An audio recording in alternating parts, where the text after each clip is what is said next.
You know those moments when you aren't sure if you should laugh or cry? Well, maybe you just need to do both. My next guest says it's normal to feel two emotions at once, but we often find ourselves wanting to pick one or the other, to pick a side. Here to give us permission to feel it all is therapist Crystal Stewart. It's great to meet you, Crystal. Hi. So you say we are multifaceted humans with many different emotions, and it's normal to feel lots of things at once. Can you give us some examples of that?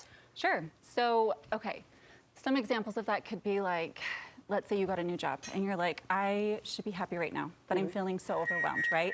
And maybe you're feeling both. Maybe you're feeling excited and overwhelmed. Maybe you're going through a divorce and you're like, I should be feeling so sad right now, but I'm feeling so much relief, right? And maybe a little bit of both. And so we often have these moments where we're feeling both things and we're thinking we should be feeling maybe one way. You know, often we're taught as we're growing up that, you know, it's a birthday party, you should be happy, right? So when the things that we were taught to believe we should be feeling are not lining up with how we're actually feeling, it can be confusing and we can feel like something's off. We feel like we're in conflict and that's a problem, but really that's normal. I use the word normal again. Yeah, normal. How can we notice if we're using unhelpful thinking? Okay, so we all do this, right? We're all going to use unhelpful thinking at one time or another. But usually if we're thinking something's off or wrong, then we could fall into like everything is terrible or everything is great, right? So like black and white thinking or catastrophizing or minimizing. Those are just some of them. Maybe we're looking through a negative mental filter, right? Okay. So as we're doing these things, it's hard because it creates a skewed idea of what's happening. It's a little bit lopsided. So it's important for us to kind of look at the situation from a lot of different perspectives so that we can create a more holistic view of what's happening. So we're seeing the whole sphere. We're not just seeing a unilateral lens or view. This is something you do in therapy. You help your clients kind of accept that two things can be true. So let me throw out an example and you can maybe walk us through the emotional path that would help us accept that place. Grateful and resentful. Can you feel grateful and resentful at once? Right, yes. I think a lot of parents probably feel this way, right? Where it's like, oh, I'm so grateful for my kids. I love them so much. And I resent sometimes the pressures of parenthood, right? It can be a lot. So you can feel both of those at the same time. Is there benefit though? I mean, I know, okay, we can feel both, right? And we don't have to choose one or the other, but is there benefit into throwing your emotional weight or your positive energy toward the more positive emotion? You know, it can, but sometimes it can be problematic because then we're kind of shoving away all of like a part of ourselves, dismissing the other side. Yeah. Okay. Like I don't want to feel that right now, and maybe there's a time for that, but being able to just, I mean, emotions are just information, right? You can feel overwhelmed and you can feel accomplished. Yeah. So maybe like you're spring cleaning, right? And your house is just a disaster. So things are everywhere and you're feeling overwhelmed. But you've been able to kind of check off some things on your to-do list, things that were really important. So you can feel accomplished. So you got some things done, but you're still kind of overwhelmed. There's a lot to do. This next one, it felt good to read, and I'd love to hear your additional thoughts on this, but you can feel content with the life you have, with all you've achieved, and you can also feel driven at the same time.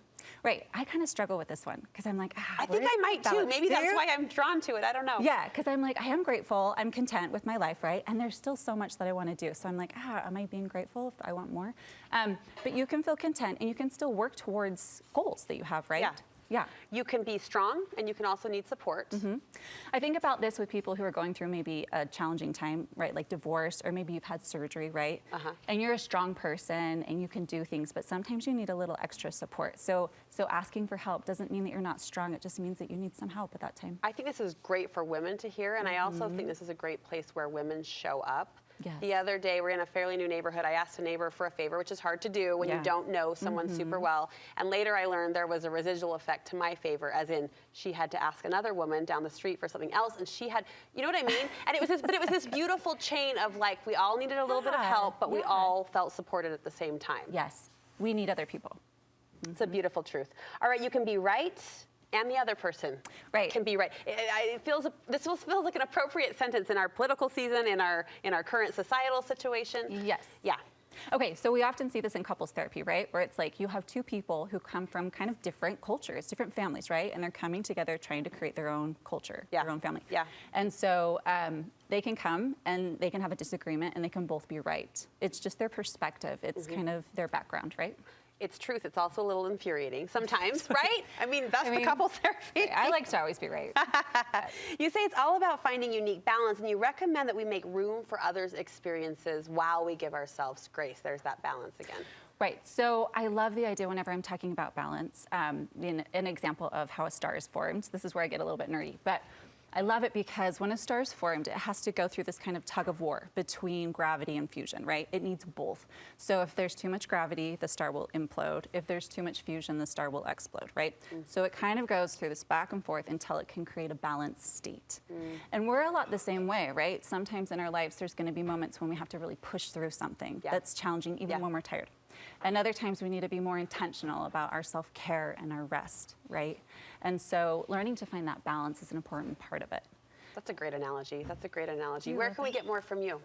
Okay, so I'm a therapist at the Healing Group. I offer a free, it's a Zoom online thing for postpartum moms. Okay. On Mondays at 6 o'clock. And then it's just on thehealinggroup.com. We'll link you over from our website. This is going to make people think. I think this conversation will spur some good introspective action and thought. So thank you very much. We appreciate it.